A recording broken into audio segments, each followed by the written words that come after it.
Hello, it's Saturday the 4th of February and this is your Birmingham News Weekend Magazine. And of course, because it's the weekend, I'm going to be here with you for the next hour to take a look at what's going on around our area of Birmingham, the Black Country, the West Midlands and beyond.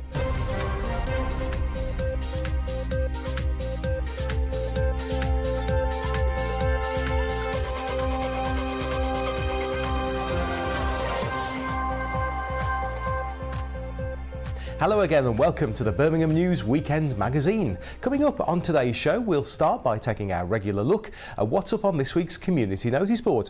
Then we'll turn to Carl Jones for his weekend business update. A little later on, Carl will be back with his assessment of the latest on the silver screen.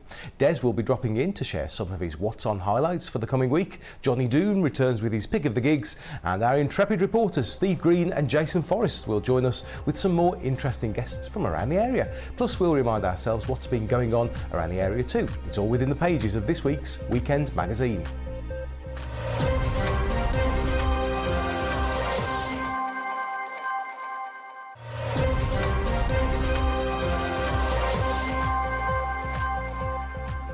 And welcome back to the programme with me, Lee Bannister. Now, coming up shortly, Carl Jones will be back with his look at the silver screen. But first, Birmingham's Blue Orange Theatre has been raising not just its curtain, but eyebrows as well this week with its latest production, an adaptation of the controversial novel Lady Chatterley's Lover. Now, local filmmaker Steve Green has been speaking to the director Tina Hofman about her approach to this challenging drama. Tina, this is the second time you've presented Roman de Fraskin's adaptation of D.H. Lawrence's Lady Chatterley's Lover. What draws you to that work? A lot, honestly. As I was talking to the producer, if I had to go back to one work I've done in my directing career, this would definitely be the work I'd go back to. In all honesty, for myself as a director, to dig into the work around this production, it's fantastic. There's so much work I can do from deciding on staging. Because of my training, I bring a lot of physical theatre in it. There are very stylized sections as well. A lot of in-depth work with the actors. Each one of the characters has their own twists and turns. Of course, that's the crux of this play, and of course the original novel, in so much that Connie Chatterley has got a husband who cannot actually give her a child. He's desperate for an heir to his estate. He's prepared for her to leave the marriage, stray outside, have an affair, but it has to be of their own class. It's the fact that she does it with somebody who is, as far as he's concerned, just scum, an animal, if you like, on the estate. Then that's the terrible thing for him. The realization that that this person has destroyed his family line.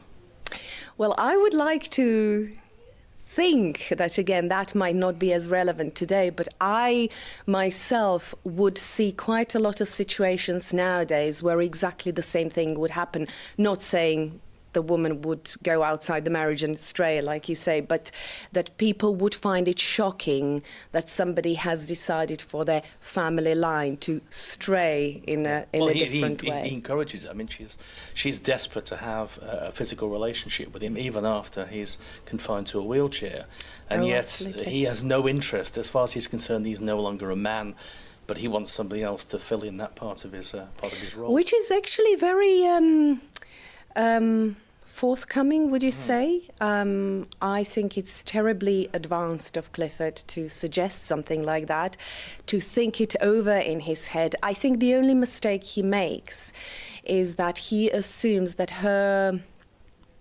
mind will work in the same way as his. Yes. But it doesn't. He's very pragmatic, basically. He's very pragmatic. I very much respect him from that. But as I say, the assumption has been made that her mind will work in the same way, and I think this is where things go wrong. Of course, and unfortunately, as her body goes towards Miller, so does her heart. Inevitably, and I think as a young woman, she very much looks for that. Now, as I say, the book came out in 1928, in Italy, of course. Published finally in Britain. Famous trial for pornography. Oh, absolutely. Yes, and 1960. Yeah.